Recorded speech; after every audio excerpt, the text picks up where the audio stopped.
that's basically everything I wanted to present.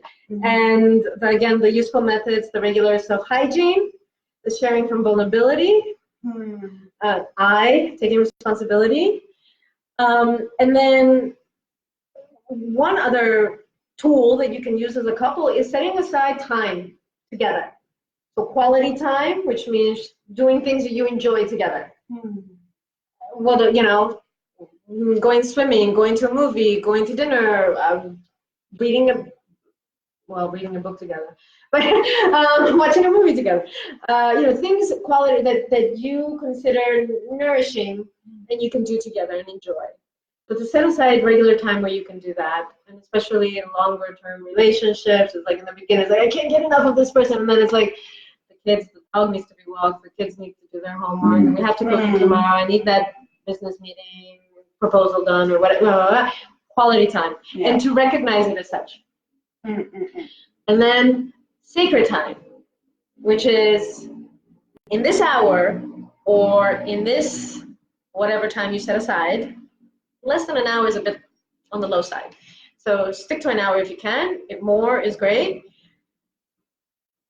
The king and queen of the thrones are love and awareness. Ego shall not pass. Oh, wow. Like Gandalf. Thou shalt not pass. I love that scene. Lord of the Rings. That, you know, things start to come up, and this is a big one. If you actually set time that you're going to have sacred time together, let's say, you know, tomorrow night at 7 o'clock, at 6 o'clock, you might start fighting. Whatever you had been working on all day needed to be submitted, all of a sudden disappears from your computer, and it's like the deadline is there, or you're going to be fired, or, you know, all kinds of things come up because those are tests. They are opportunities. Yes, to grow and learn. Absolutely. So sacred time, make a date, stick to it. Unless sacred time invites the challenges. It will bring it up. It will bring it up. Yeah, absolutely. You know, headache, migraine. Unless the house is on fire, unless the space where you're at is on fire, you stick to the date. You stick to the date. I'm ready to kill you. Well, then we're gonna just be 5-year-olds right now. But we're sticking to this date. Sacred time. Ego shall not pass. Love and awareness are the king and queen of that throne. So what do you do during that sacred time? So during that sacred time, you can, you know, I mean, of course, if things are coming up, you can process them, or say, actually, we're going to put this aside, and I'm going to bow down to love itself. I'm going to bow down to awareness itself, and I'm going to rise above that. It's an incredible training. Self-training, self-practice. How often do you do that? Once a day, once a month, once a year? It's like going to the gym, yeah. So sacred time, at that time you say, okay, if maybe you can decide that we're going to do a particular meditation together at that time, or we're going to do a breathing exercise, or we're going to exchange massage, or, you know, and let's say you had arranged you're going to exchange massage, and at that moment you're like, I don't want you near me, I don't want you touching me, you're disgusting, you're filthy, you're, you know, whatever, you irritate the hell out of me. So in those moments, it's to really go in and rise above that. Rise above your little self. Sacred time. So, you know, you see, but, you know, we used to do it once a week. Now it's just normal. And that's how it became normal. At first, you have to slot it in as a 1 hour, 3 hour, whatever slot. Otherwise, you'll never get there. It's like when you start meditating. Yeah, you got to do it, and then it just becomes a state of being. And now it's a state of being that, like, no, ego shall not pass.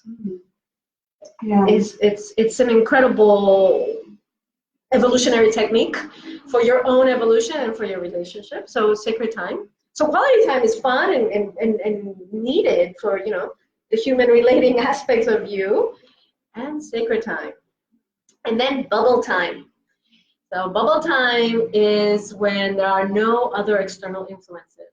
So there are no kids, the phones are on off, you're not interacting. If you're outside, then you're in nature. So it's fine, nature's interacting with you, the sea, the mountains, the elements, but that there aren't other humans or other distractions, television, the dog, or whatever. And it's, you create then like a bubble, and you and the other are in that bubble. And it's, yeah, I had bubble time yesterday until we turned our phones on at 6:30 in the afternoon, so we could have, and then we broke bubble time and had breakfast. Because until then we were just in the bedroom, because my partner's son lives with us, and so we're not going to tell him, you know, he has to leave the house. We didn't go and get a hotel, so we just stayed in our room, in our bedroom, and meet at the bathroom, and that's it. And it was absolutely beautiful. We just lay there, and before we used to process and share, and then out of that would come deep emotional vulnerability and depth and intimacy, and then went into beautiful lovemaking, or other things would happen. Now we don't do that necessarily as an entry point or at all. We may just be in silence together and just caress each other, or just let our bodies connect. And it's in that bubble time when there are no distractions and there is no time and space. So if you can't take the whole day because you've got to attend to kids, get a babysitter for 3 hours, set your alarm clock, and that's it, and turn the phone on off, and then lose track of time. Let go, so that the magic can happen. Who knows what needs to happen? Maybe actually you just need to cuddle and take a nap because you're so tired. That's okay. But try to do it when you're not so tired, so that you can really see what wants to come through in this connection. When there's not something planned, like a breathing exercise, a massage, or a meditation. When there's not a quality time kind of thing of, we're going to see a movie, we're going to cook together, and all of that is needed and essential and beautiful. And there's also bubble time. Sounds almost like a vipassana or meditation in a couple. Yeah, for the union. That's how. It can be. I mean, and then you see what arises, of course. Yeah, you don't have to be in silence. Right, you're allowed to. Other than that, but if it gets too mindy, if it gets too, then it's a space for the entire being and the soul to come through, and spirit and magic and creation and It feels like, the time you take to look inwards, that bubble time would be like the time to look into your relationship, see what arises.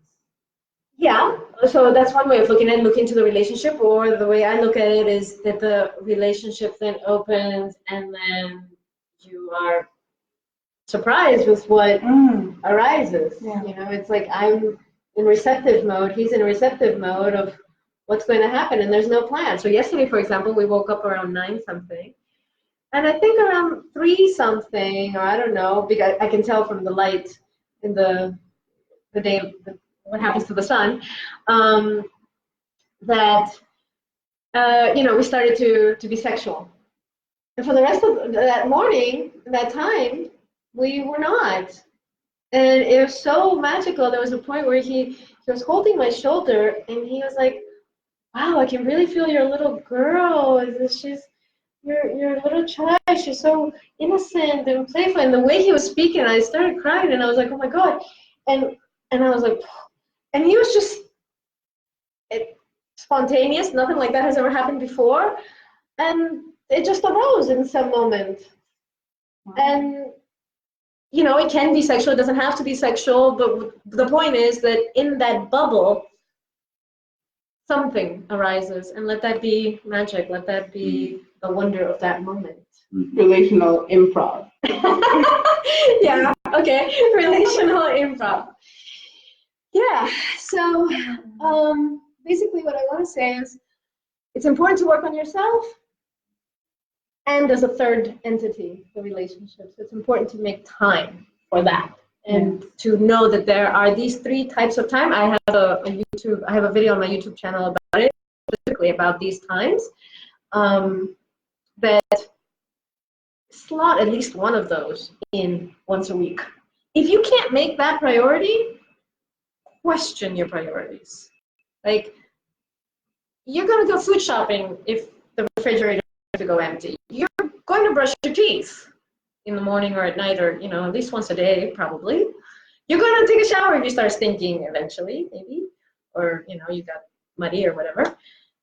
you make time for these things. Why would you not make time for this? So we slot our bubble time. We have a commitment since we now live in we have a home, because before, whoa, we're all over the place.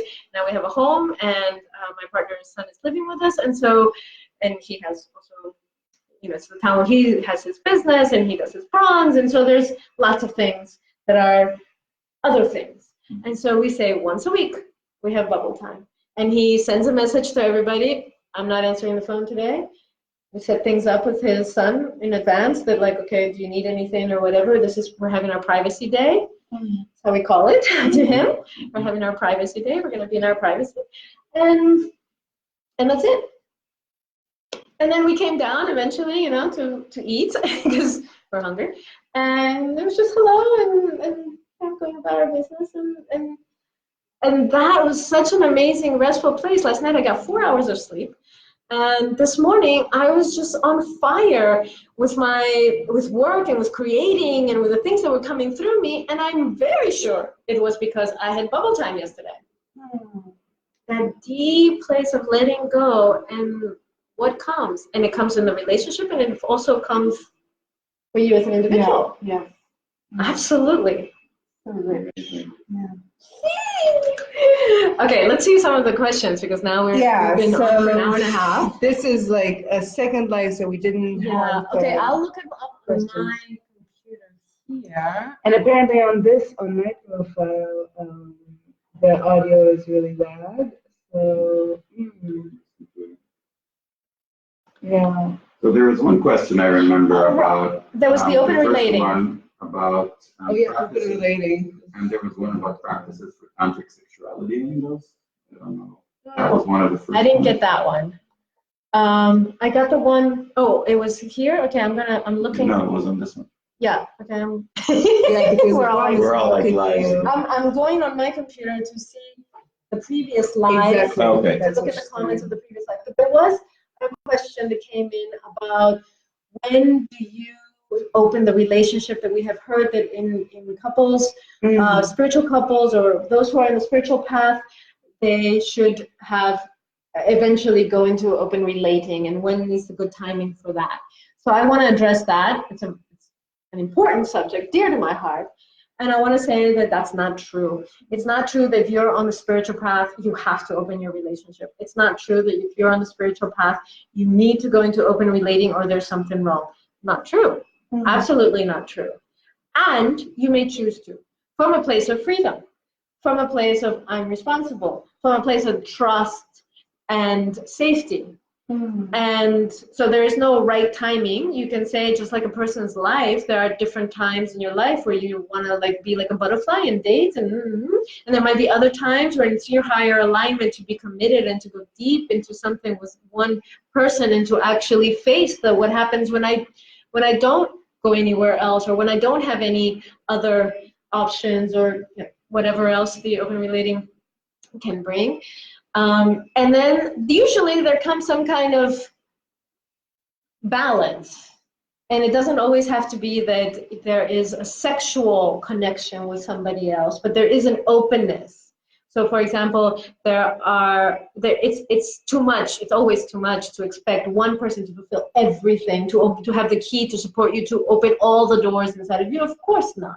That's why you have friendships. That's why you have people you work with, or other things you choose in your relationship, and to honor those. And that's why I don't use the word soulmates, because I consider some of those relationships, and they are not sexual or romantic. I consider those as soulmates, because mates, friends in UK terms, or mating of our souls. We have soul agreements. We are journeying together as souls, and it may not be sexual or romantic, but yes, we are there. There's an openness to that bond.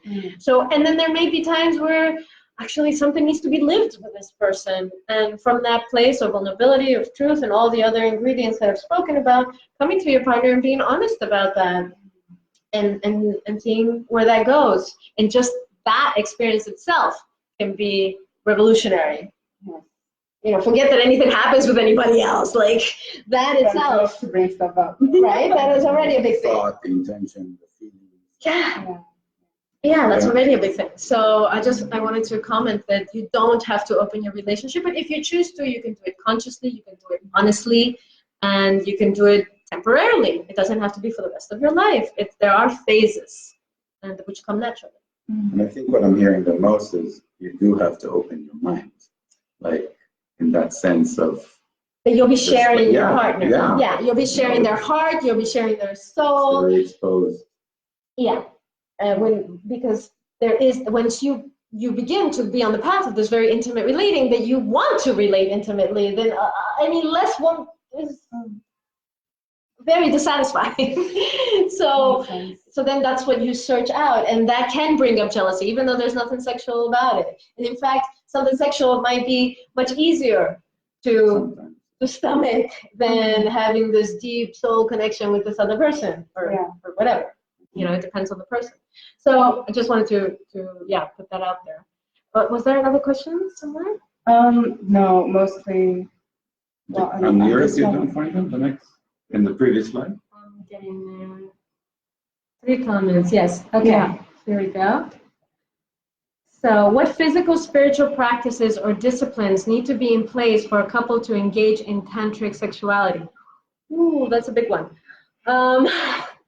So, I give the very, very brief answer, and I have a blog on tantric partnerships on my website, and also I wrote about what is tantric sex. So you can look both of those up on my website and get more details. But right now I'm just going to give a general overview.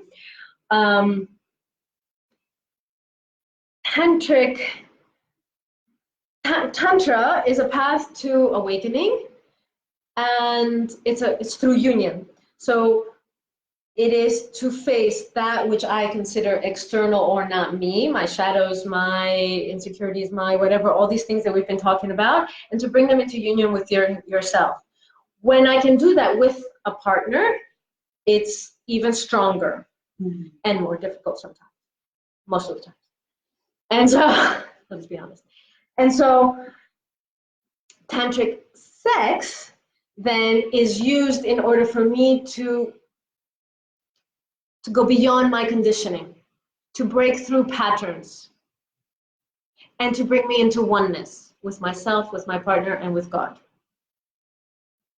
This is the short version of how a couple can engage in tantric sexuality. And there are many practices, but what I was sharing about consorts, for example, or even the basic one of safety and trust with I am responsible and I don't take anything personal, even just that, apply that and explore sexually and see what happens, even that. Of course, there are many techniques. There's a vegan part of Tantra, there are sutras, there's many things that you can do. But if it's not addressing your conditioning, your belief system, the duality in which your mind exists, and the false identity of your being, that I am this body, I am this mind, I am these emotions, as opposed to I am the ever-present universal life force, consciousness, anything that addresses that, bring it on. If it doesn't, then it's sacred sexuality, then it's pleasurable, then it's many things, but it's not Tantra. See that? Okay. Second question, from the comments. A long marriage, sex not really meaningful, no connection, just has felt like man uses woman's body.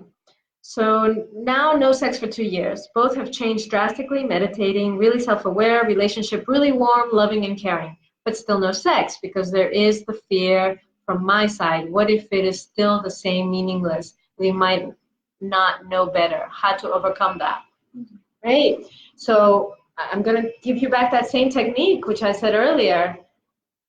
That fear you have of opening, it cannot possibly be anything in comparison to not opening, to actually opening yourself to that truth. So this fear that you have that it may be the same, even if it is, even if your worst fear comes true, that, you know, you get sucked back into the same old patterns, that reality could not possibly be worse than you not trying and you abandoning yourself. Because if you're saying you both have changed and you're meditating and the relationship is warm and loving and caring now, then you're holding the relationship hostage, basically, because of that fear. You're, again, the hands, right? So if you have moved and he has moved, how could it possibly, thank you, be the same? There might be other things, and that's beautiful, because then it gives you a chance to look at that. But it can't possibly be the same if what you're writing is true. So don't hold the relationship hostage, and don't hold yourself hostage, because really, I invite you to ask yourself, what is it that you're really afraid of? Yeah, you're afraid of that maybe you come into the same patterns. But what are you really afraid of inside of you about you? That you can't live up to how you think you've changed? Maybe. That all of that actually will be tested? Maybe. Or maybe something else. It's just something that comes to me right now to say, to support you, so that you can really see what that fear is about inside of you, and then to know that betraying yourself is the worst thing that you can do, as opposed to opening to that possibility. Okay, one more question came in from the previous video. Awakened feminine in union with not awakened masculine. Woman's role in helping man to tune into energies. So, okay, this is a common perception that the woman is awakened and the masculine is not awakened. So, first of all, I'm going to give you a reflection, and this is for anybody who's watching, of course. The reflection is that if you believe that you're awakened and you're feminine, but you are attracted to or have attracted a man who's not awakened in his masculine, then I invite you to take a look at your own masculine and question, where are you at with your own masculine? Again, the outside reflects the inside reflects the outside. It's just law of nature, the macro and the micro. So if you feel that you are with an unawakened man, then work on your own masculine to attract that kind of partner, or to support that partner to also rise in their masculine. So that's my first reflection to you. And the other one, which, because part of your question was, is it a woman's role to help the man tune into his energies? Traditionally, in Tantra, women were initiators. They initiated men into practices. But along, in a relationship, what happens is I stick my hand out. Let me give you a hand. Come. And then he comes over here, and I'm down here, and there's a part of the path that I can't take a step. He reaches out his hand and he says, here's my hand. And I take the hand. And like this, we are supporting each other. So is it a woman's role to support a man to tune into his energies? It's not that it's a woman's role and that's the man's role, is that he needs to be taught or fixed or that kind of thing. It's mutual. Usually what happens is a woman initiates, usually, and has been traditionally. But it doesn't stop there. And if it does, then it's hierarchical and there's a power game. There's a power dynamic. So those are those questions. Were there any other questions before? Or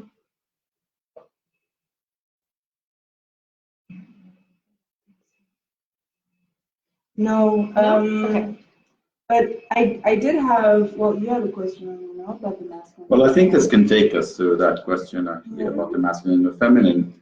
If everything's a reflection, and we talk about in different modalities about the inner feminine, the inner masculine, and their mature and immature versions, and how does that come across? How does that play out when you're talking about relating intimately? Or actually maybe 4 different personas relating, right? Each one of us having an inner woman, inner man. And then also that woman has many different faces, and that man has different faces. So it's a rich playground. Many children. There are many faces. So what is the actual question? So how would that play out? Let's say, how do we look at clashes, okay? And how can we use it? For example, we've discovered that sometimes our buddies hang out, her man and my man. And if we notice that, and we can then do the man thing, you know, we can go into the man cave together, we can do whatever, or both our women hang out. But when we're not aware of that, then stuff happens that is a bit more challenging because we're not aware of it. So maybe how to bring that into awareness more and how to play with those archetypes of feminine masculine in a way that expands our range to evolve. So of course, this is, again, a whole big round thing. But yeah, first is to acknowledge, to be aware, to recognize that, you know, I am in a woman's body and I have masculine energies and feminine energies. And that's just part of living in the world of duality. That once I can go beyond that, I don't have to think of myself as masculine and feminine, but how do I go beyond that? Is I have to embrace the duality. So if I can't even embrace the duality, I can't go beyond the duality. And beyond the duality, actually, when you embrace the feminine and the masculine, it is one path to accessing your soul. So that is enough reason for many people to want to go there. So to recognize that in myself, and if that's true for me, it's true for everybody else. And to start treating your partner, in this case, if you want to use that as a laboratory, as an experiment, in that way. And so many times women, for example, shun their male partners for having feminine qualities or traits, or they become less attracted to them. You know, they're more like friends. He's friends material, or he's not a real man kind of thing, you know? Or sometimes men also, the common thing is that if there's a masculine energy in a woman, that the man won't find her sexy, won't be sexually attracted because it challenges his erection, right? There can be only one erection here, and that's mine. So if you have one too, then we have a problem. Something like that. And so to recognize that actually, no, I'm whole and you're whole. And I don't need to complete you by being the feminine in your life. And you don't need to complete me by being the masculine in my life. And then, so from that space, then how do we interact? If I'm not here to complete you, and if you're not, if I'm not taking one end of the duality and you're taking the other end of the duality, and then we become, then that makes a whole. Then the realm of possibilities, again, fascinating to me, the realm of possibilities is amazing, is endless. And then how to dance, well, you know, every couple will find their way with that, and also what the dynamic is. So for example, usually there might be at least one connection that needs some help. So in my case, with my partner now, Timo, it was our masculines. My masculine was totally into his feminine. His feminine and my feminine are sisters. His masculine's into my feminine. But brotherhood, that was a missing link. And it was because of me. It was because of me, because my masculine was looking down on his because it wasn't like he is in me. It wasn't like my masculine. And so that was a really humbling, beautiful learning process for me to realize that, to own that actually his masculine has the realm where my masculine hasn't developed yet. So how do I look? So not only humbling that, yeah, it's because of me that we're not gelling in this way, so it's my judgments and my rejection or my pushing away, but also how can I learn, how can I grow in my masculine and become more full in my masculine? Because most of us in the beginning, our masculine, if we are in a woman's body, is kind of flat, you know, 1D, and perhaps even a caricature of the masculine. And the same for the men, that their feminine is, you know, 1D, that she's one kind of woman, and almost a caricature of what it means to be feminine. And that's how most of us start out. normal, fine, not a problem. Because I haven't had a chance to develop. If they were in that body, they would have gone through adolescence and they would have developed into young adults and people would treat them that way. But this one has been kind of hiding somewhere and nobody has really interacted with them. And so they're immature or they're not whole, they're stunted. So to recognize that and then to, in my case with my partner, it's how can I grow in my masculine by honoring, respecting, learning from my partner's masculine, because he has aspects in his masculine that I haven't developed, that I don't have, and the same vice versa. Yes. So usually if there's tension, it's between something, one of the dyads, but it can be also masculine to feminine. I mean, it doesn't have to be, same sex, same gender. And so to go there, because that's where the treasures are. Yeah. And of course, to enjoy the other combinations and to support each other to become whole. And that we meet as wholes, we don't meet as halves with a begging bowl. Fill my begging bowl because I'm empty. I don't have a masculine, so I have to project it out into you. And therefore, now you have to live up to my expectations. And when you don't, I will hold you accountable for that and blame you for it. Yeah, that brings the cliche of, I'm looking for my other half. Couples complement each other. Or in Spanish, it's the half orange. Oh. You're each other's half orange. Yeah. No. There are two half oranges, and they're both inside of me. Yeah. So it's also take care of your wholeness before you.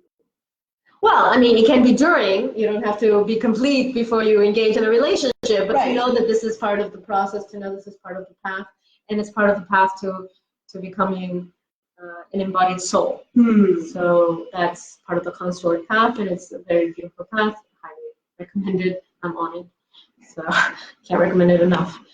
So the last thing I want to say is that based on this framework of intimacy, I developed 4 parts workshops, journey for couples, and because it speaks about, for me, the foundation is emotional intimacy. Unless we get all those games and stuff out of the way, nothing else sticks. Yeah. It's like sliding all over the place. So emotional intimacy comes first, then intimacy of the body. This is not necessarily sexual, but it is when our bodies can connect and merge the trust and safety from the body. And this is something I learned with Timo, with my husband, that when he touches me, it's like that part of my body then has a relationship with him, independent of my mind or of me. It's like there's a direct relationship, body to body. Yes. And it's amazing the spaces that open inside of you when that is there. So the intimacy of the body, again, to that safety, that trust at the body level, it's good to understand it and to have the emotional clearings and foundation, but then the body part. And then sexual intimacy, of course. Again, it all follows the same kind of path where you look at yourself and then also how can I bring that into the partnership and how we can then grow together. So the sexual intimacy, which has range, of course, and it depends where you can go cross-gender and play with different archetypes and masculine and feminine, but basically something that how through sexual intimacy can I open up to even more within me? Can I open up to even more in our relationship? Can I open up to even more in life and to God or to spirit, consciousness, existence? So it's through the sexual intimacy in the relationship. And then the last stage through soul intimacy. And so connecting as souls, which is, again, you need all the previous foundations.